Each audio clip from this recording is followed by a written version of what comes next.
నిజముగా యేసుక్రీస్తు ప్రభు యొక్క శిష్యులంటే ఎవరు అనే మాట తెలుసుకుందాం.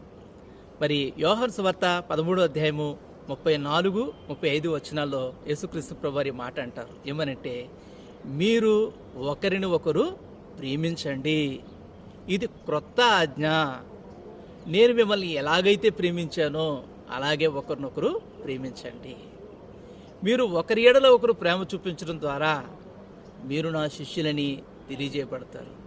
కాబట్టి దేవుని యొక్క శిష్యులుగా మనం ఉండాలంటే యేసుక్రీస్తు ప్రభువారు ఆయన ఎటువంటి ప్రేమ, ఎటువంటి మాదిరి అని చూపించాడో అది మనకు అవసరం. యేసుక్రీస్తు ప్రభువారు తన చెవిని తెగనరికినటువంటి ప్రధాన యాజకుని యొక్క దాసుడికి కూడా ఆయన ఏం చేశాడంటే తిరిగి చెవిని అతికించాడు. ఆయన ప్రతి స్థలం ముందు కూడా ప్రేమను చూపించాడు.